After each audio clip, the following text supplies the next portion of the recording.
Il est toujours dessiné et illustré comme ça, mais notre soleil n'est pas jaune, orange ou même rouge. C'est un mélange de toutes les couleurs. Si on pouvait vraiment le regarder, on le verrait en blanc.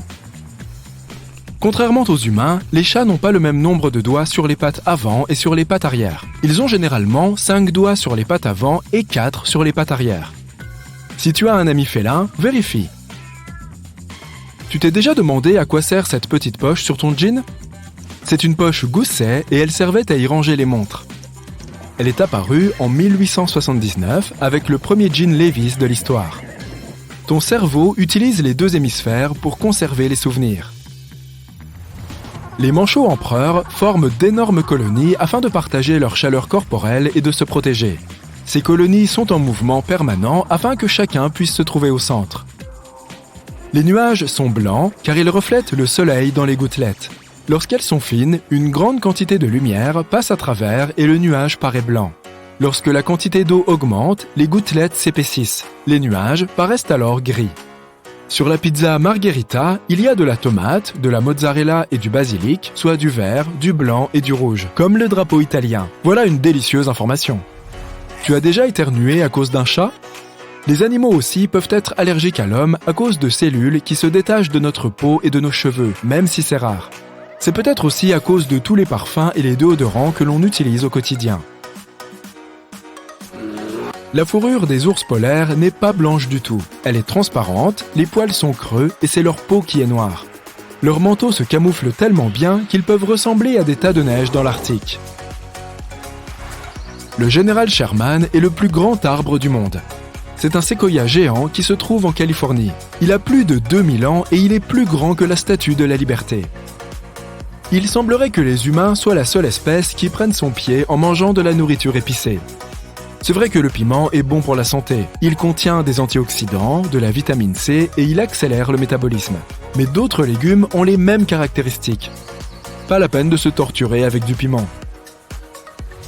Si tu manges assez de carottes, ta peau deviendra orange. Les carottes sont riches en bêta-carotène, un pigment orange naturel. Une quantité trop élevée de ce pigment peut changer légèrement ta couleur, surtout les zones où la peau est plus épaisse, comme les paumes des mains, les plantes de pieds, les genoux et les coudes.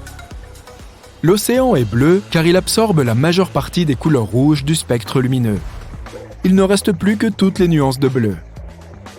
La première bande-annonce a été projetée dans un cinéma en 1912, mais c'était la bande-annonce d'un spectacle de Broadway, pas d'un film. À l'origine, les bandes-annonces étaient projetées à la fin des films pour remorquer les spectateurs. Ensuite, elles ont été diffusées au début de films pour que les spectateurs puissent rentrer immédiatement chez eux une fois le film terminé.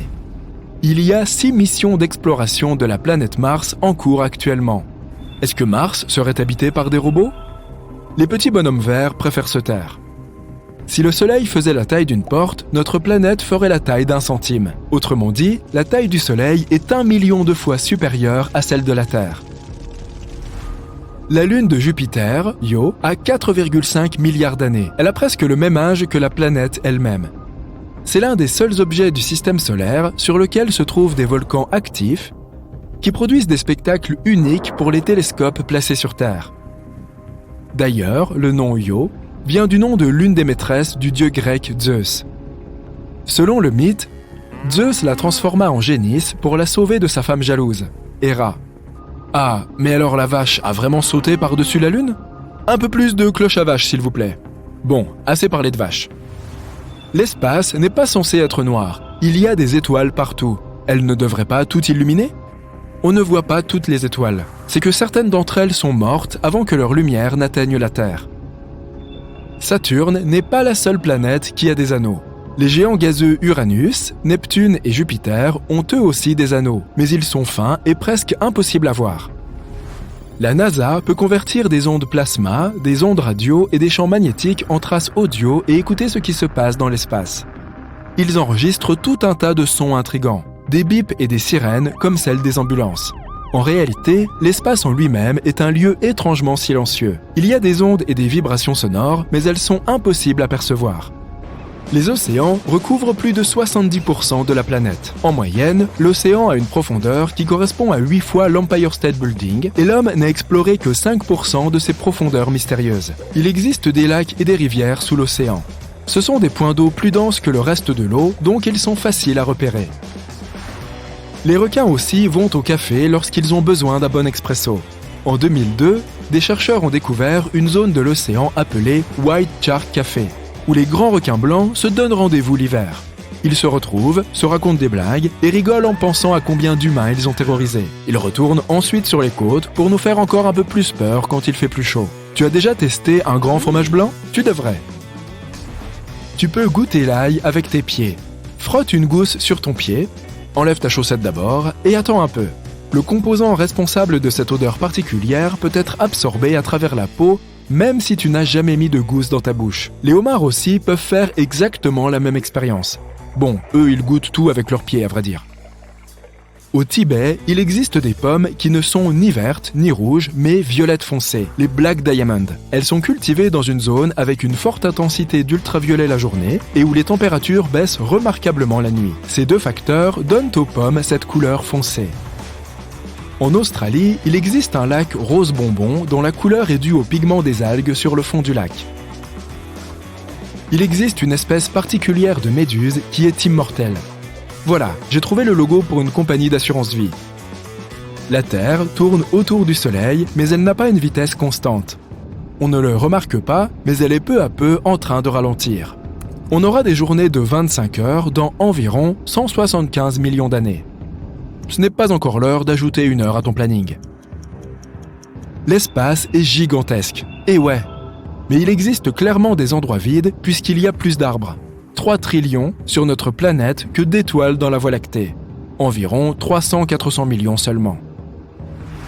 Les autruches ne mettent pas vraiment la tête sous le sable.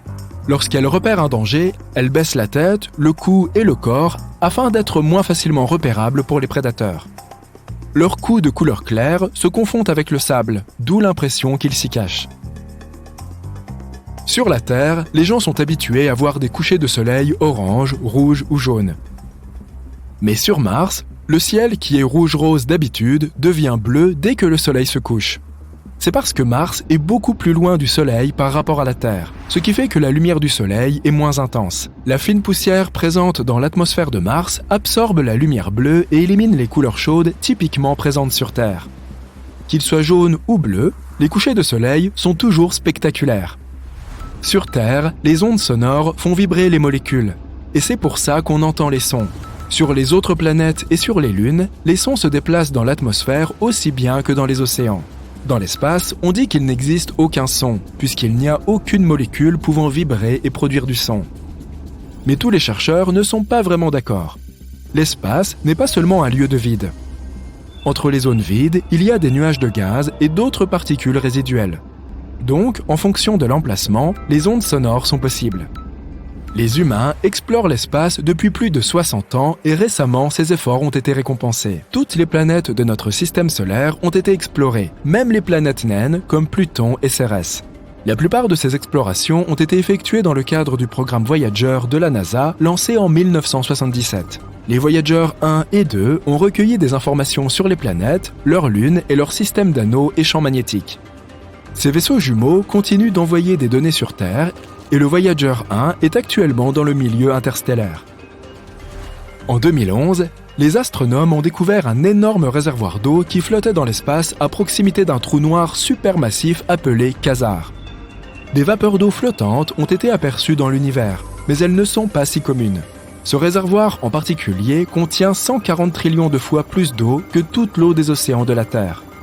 C'est le réservoir connu le plus vieux, le plus gros et le plus lointain. Il se situe à plus de 12 milliards d'années-lumière de la Terre. Si tu as déjà vu des photos prises depuis un vaisseau spatial ou depuis la Station spatiale internationale et qui montrent des corps célestes éclairés par le Soleil, comme la Terre ou la Lune, tu as peut-être remarqué quelque chose qui cloche. L'espace semble trop vide. Il manque un magnifique arrière-plan rempli d'étoiles. Il semble qu'il serait très ennuyeux d'aller observer les étoiles directement depuis l'espace, puisque le ciel est toujours si sombre. Pendant la journée, le ciel au-dessus de nos têtes est bleu à cause de la diffusion de la lumière. Cela se produit lorsque la lumière du soleil traverse l'atmosphère. Mais situé sur la Lune ou ailleurs dans l'espace, il n'y a pas d'atmosphère pour diffuser cette lumière. C'est pourquoi le soleil semble toujours noir. Mais cela ne veut pas dire qu'il y a moins de lumière. Si tu jetais un coup d'œil à travers un hublot de la station spatiale, tu verrais autant de lumière solaire directe que si tu regardais par la fenêtre de ton appartement pendant une journée sans nuages, peut-être même plus. Lorsque tu prends une photo par une journée ensoleillée, tu utilises probablement une courte exposition, ainsi que le réglage d'ouverture étroit de ton appareil photo. De cette façon, seule une courte rafale de lumière entre dans l'objectif. Le même principe s'applique lorsque nos pupilles se contractent à la lumière du soleil pour ne pas avoir à gérer une trop grande quantité de lumière. Et comme il fait tout aussi clair là-haut dans l'espace, le processus est le même lorsque tu prends des photos d'objets éclairés par le soleil. En utilisant une exposition courte, tu peux obtenir de bonnes photos lumineuses de la Terre ou de la surface de la Lune. Mais cela signifie aussi qu'il n'y aura pas d'étoiles sur la photo. Même là-haut, les étoiles sont relativement ternes. Elles n'émettent pas assez de lumière pour apparaître sur les photos prises avec de tels réglages. Notre planète a un ciel bleu qui se transforme lentement en une magnifique palette rouge-orangé au crépuscule et inversement à l'aube. Mais si tu as un jour l'occasion d'observer un coucher de soleil sur Mars, tu dois t'attendre à l'inverse, un ciel diurne orange-brun qui prend une teinte bleutée au coucher du soleil. Tout d'abord, Mars est plus éloigné du Soleil que notre planète. Donc, lorsque tu regardes le Soleil depuis la surface martienne, il a l'air plus terne et plus petit. Et ce n'est pas tout. Le Soleil observé depuis Mars n'est qu'un point blanc bleuté entouré d'un halo bleu. La fine atmosphère de la planète rouge contient de grandes particules de poussière, qui créent un effet appelé diffusion de Mie. Cela se produit lorsque le diamètre des particules dans l'atmosphère est presque le même que la longueur d'onde de la lumière diffusée. Cet effet filtre la lumière rouge des rayons du Soleil. Ainsi, seule la lumière bleue atteindrait tes yeux sur Mars. Comment se fait-il que la Terre n'ait pas d'anneau ?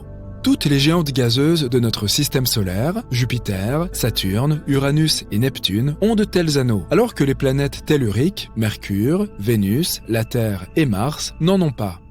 Il existe deux théories sur la façon dont les anneaux peuvent apparaître autour d'une planète. Ils pourraient n'être que des restes de matériaux datant de l'époque où la planète se formait. Ou bien ils pourraient être les restes d'une lune qui a été détruite par une collision avec un corps spatial ou déchirée par la forte attraction gravitationnelle de sa planète mère. Les géantes gazeuses se sont formées dans les régions extérieures de notre système solaire, tandis que toutes les planètes telluriques se trouvent dans la partie intérieure. Alors, peut-être que les planètes intérieures étaient mieux protégées des collisions potentielles qui auraient pu former leurs anneaux. Il y a aussi plus de lunes dans les régions extérieures de notre système solaire, ce qui pourrait être une autre raison pour laquelle les planètes qui s'y trouvent ont des anneaux. De plus, les planètes plus grosses ont une gravité plus forte. Cela signifie qu'elles peuvent maintenir leurs anneaux stables après leur formation. Certains experts pensent que la Terre avait un système d'anneaux il y a longtemps. Un objet de la taille de Mars a pu entrer en collision avec notre planète mère, ce qui a probablement créé un anneau dense de débris autour d'elle. Certains scientifiques pensent que ces débris n'ont pas formé un anneau, mais ce que nous connaissons aujourd'hui comme la Lune. Une planète géante se cache probablement au bord du système solaire, bien au-delà de Neptune. Les scientifiques ont baptisé ce mystérieux monde hypothétique la planète 9. Si elle existe vraiment, elle est probablement similaire à Uranus ou Neptune et 10 fois plus massive que notre planète.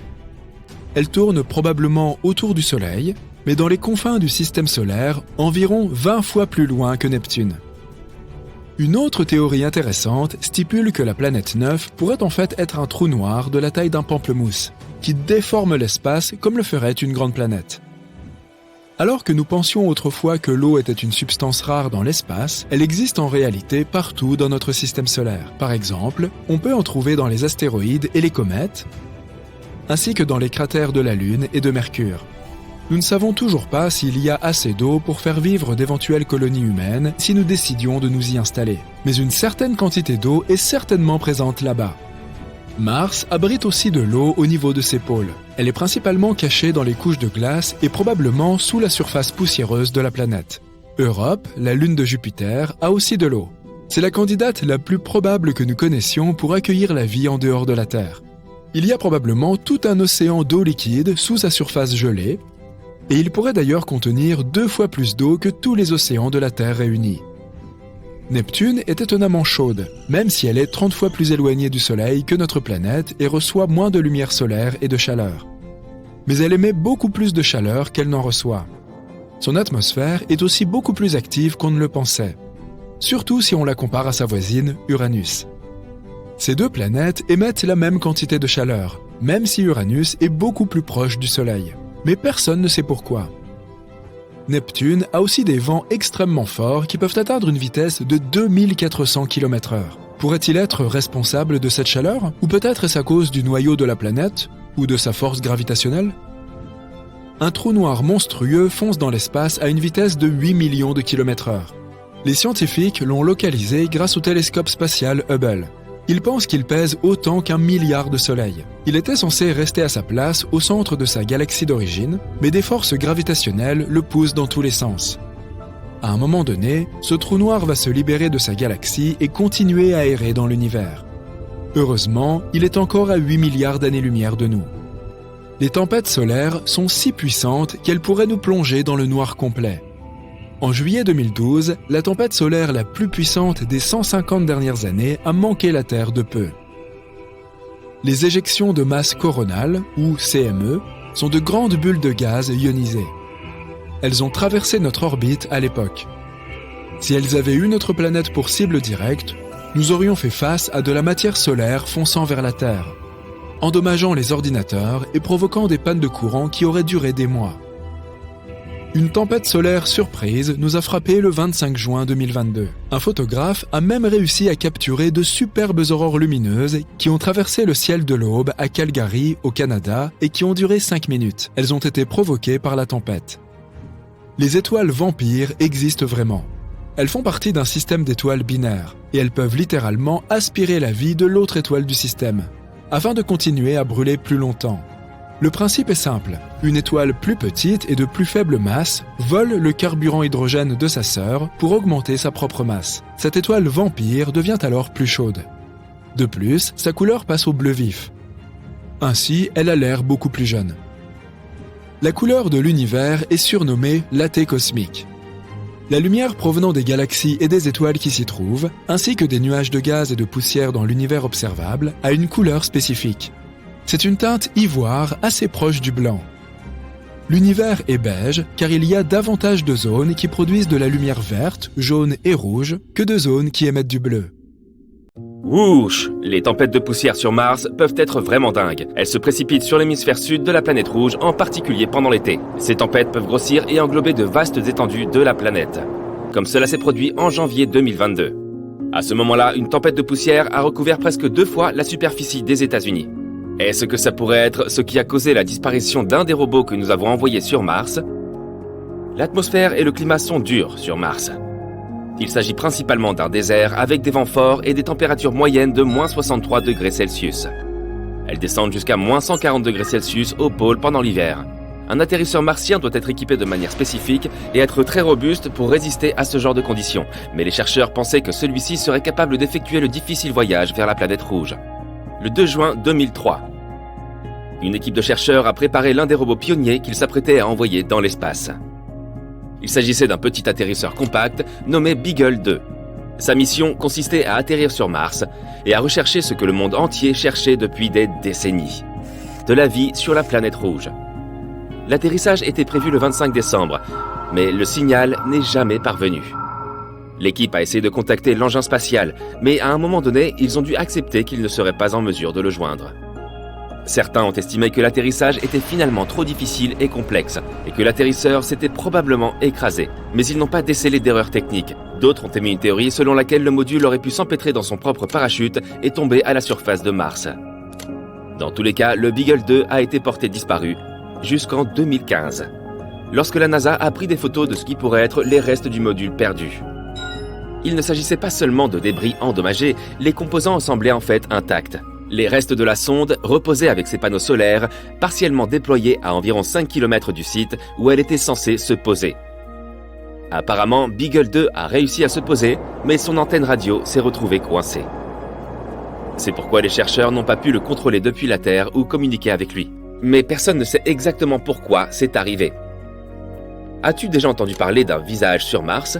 Dans les années 1970, l'un des orbiteurs de la NASA a pris les célèbres images de la surface martienne qui montraient une formation ressemblant à un visage, comme tu peux le voir dans la partie supérieure de l'image. Si tu fais preuve d'un peu d'imagination, tu peux facilement voir un nez, 2 yeux, une bouche et une coupe de cheveux originale. Certains ont même pensé qu'il s'agissait d'un monument construit sur la planète rouge par une autre civilisation. Et que penses-tu d'autres choses inhabituelles que les gens ont trouvées sur Mars ? comme le cratère du visage heureux, on peut facilement comprendre pourquoi il porte ce surnom. Ou encore des roches de formes différentes, une crêpe, un brachiosaure ou même un poisson. Mars possède aussi une île en forme de gaufre à sa surface. C'est un élément de 2 km de large que l'on peut voir dans une zone de coulée de lave. Cela pourrait être le résultat de la lave qui a poussé cette formation par le dessous. Il semble que les astronomes aient aussi reçu des images de dunes bleues. Il s'agit d'une mer de superbes dunes sombres que des vents violents ont sculptées en longues lignes. Elles entourent la calotte polaire nord de la planète et couvrent une région aussi grande que le Texas. Yeeha! La planète rouge est généralement connue pour ses dunes de sable brun. Alors celles-ci ont certainement été une véritable surprise. Mais en réalité, elles ne sont pas vraiment bleues. Si tu pouvais aller sur Mars en ce moment pour y jeter un coup d'œil, tu verrais que ces dunes sont brunes et oranges comme les autres. Et la photo est une image en fausse couleur. Les scientifiques utilisent souvent les fausses couleurs pour mettre en évidence les différences entre deux éléments. Par exemple, ici, c'est la différence de profondeur. Par ailleurs, la plus grande vallée sur Mars est si grande qu'elle pourrait avaler notre Grand Canyon au petit déjeuner. C'est un fascinant système de canyons de 4000 km de long, appelé Valles Marineris. Et il est 10 fois plus long que le Grand Canyon. Si on pouvait étirer ce canyon martien, il irait d'une côte à l'autre des États-Unis. Comme Mars n'a pas de tectonique de plaques active, personne ne sait avec certitude comment ce canyon s'est formé. Selon une théorie, une chaîne de volcans, Dôme de Tharsis, située à l'autre côté de Mars, celle qui comprend Olympus Mons, a courbé la croûte martienne depuis le côté opposé de la planète. Cette puissante force a provoqué des fissures dans la croûte et mis en mouvement les énormes quantités d'eau qui se trouvaient sous la surface. Cette eau a ensuite émergé et a sculpté la roche. Cette force a aussi animé les glaciers, et il semble possible qu'ils aient créé de nouveaux chemins dans ce gigantesque système de canyons. Les volcans de la surface martienne pourraient être entrés en éruption il y a environ 50 000 ans, bien que les éruptions les plus puissantes se soient produites il y a 3 à 4 milliards d'années. Mais la planète ne compte pas de volcans actifs aujourd'hui. L'essentiel de la chaleur stockée à l'intérieur de la planète pendant sa formation s'est dispersé. Donc à présent, la croûte externe de Mars est bien trop épaisse pour que la roche fondue atteigne sa surface. Mais il y a très longtemps, des éruptions ont formé des volcans gigantesques. Et ces volcans ont très probablement joué un rôle important dans la fonte des dépôts de glace, qui ont libéré des crues d'eau sur la surface martienne. Mars a une atmosphère mince, avec un volume de gaz, principalement du dioxyde de carbone, inférieur à 1% de celui de la Terre. Mais il y a 4 milliards d'années, elle était beaucoup plus chaude et humide que maintenant. Son atmosphère devait aussi être plus épaisse qu'à cette époque. C'est pourquoi elle a pu générer un puissant effet de serre et piéger la lumière du Soleil. Mars possédait aussi un puissant champ magnétique. Comme celui de la Terre, il s'était formé à cause des courants de métaux en fusion dans le noyau de la planète. Mais contrairement à notre planète, Mars a perdu son champ magnétique suite au refroidissement de son noyau. Et sans lui, la planète n'avait aucune protection contre les vents solaires, qui sont un flux de particules chargées provenant du Soleil. Le vent solaire a arraché la plupart de l'atmosphère de Mars en seulement 200 millions d'années, à peu de choses près. C'est ce qui rend ces puissantes tempêtes de poussière martienne encore plus intenses. Mars a une histoire fascinante, à en juger par les glaciers de la planète. Planète qui a probablement connu de multiples périodes glaciaires, tout comme la Terre. Une équipe de chercheurs a obtenu des images d'environ 60 000 roches martiennes.